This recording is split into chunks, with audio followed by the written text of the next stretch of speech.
Hello everyone, lately I started playing a short 30-minute demo called Arctic Awakening. And by the time of making this video, I played it around 4 times, got all endings, and I cannot get it out of my head.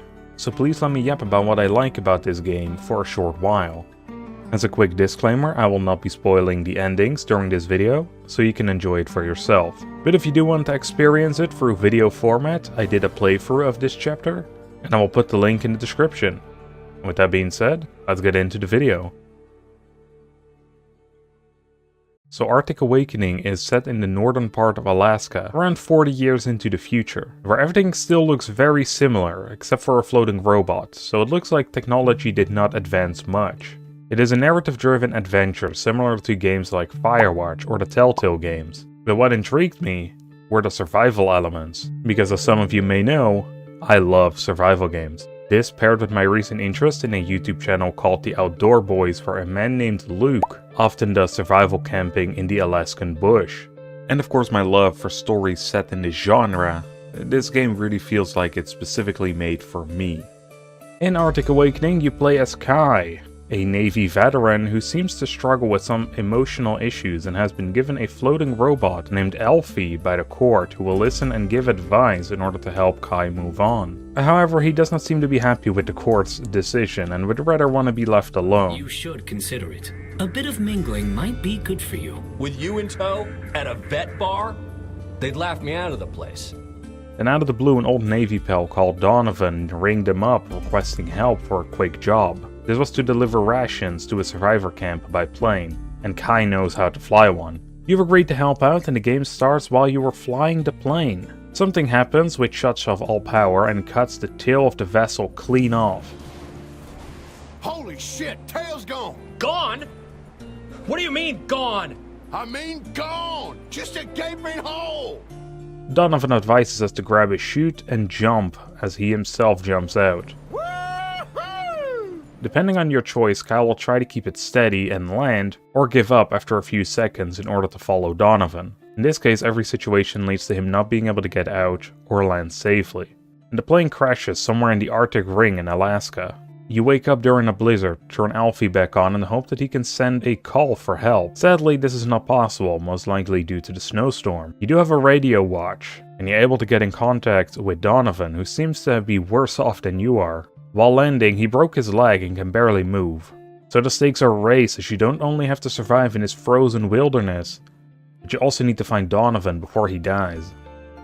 Luckily for your survival, you are transporting rations, so you have enough food and drink for a while, and Alfie is good for finding branches. Combining this with the emergency kit on the plane, you can get a fire going. As it is getting nighttime and there is a blizzard going on, you decide to look for Donovan in the morning as you cannot do much at the moment. This is the part of the game where they add a bit of extra mystery, as cutting a plane in half during a flight is not weird enough. At night you hear something rustle outside, and it looks like to be another robot. Kai seems to be very ignorant to this, as he keeps talking about animals. But hey, this is 2062, who knows what kind of Horizon Zero Dawn creatures we'll discover before that time. And the mystery deepens later towards the end of the demo, but I'll keep that a secret in this video. Alright, so up to this point the script started to feel more like a story recap, so let's change gears. During the dialogue sections you generally have 4 options to pick from.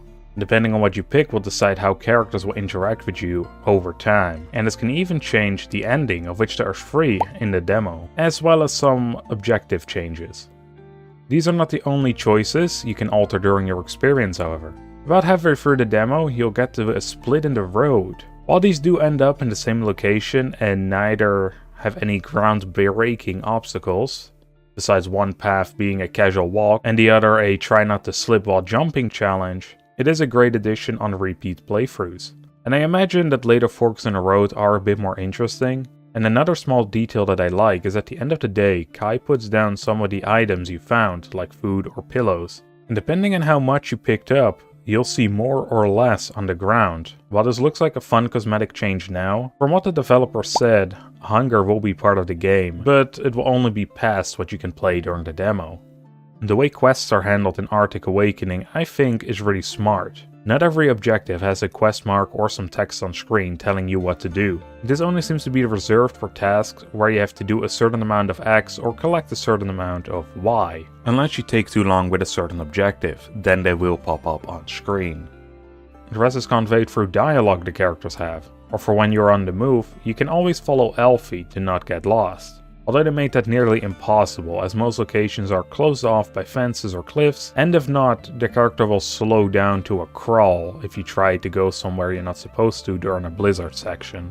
However, exploring places you're not supposed to can lead to some dialogue from Elfie, or hints of what you can expect in the future. So all in all, I really love this game. From the way the characters interact, which seems like a real conversation, even some of the meaner ones, because damn, you can be really mean to Elfie. The music and atmosphere are amazing, and the story is really intriguing, and I cannot wait until the full release of the game. So I highly recommend you give this demo a try. It is free and only takes about 30 minutes for a single playthrough, and if you did play the game before, let me know your experience with it in the comments down below. I hope you all enjoyed, and I see you all on the next one. Bye everyone.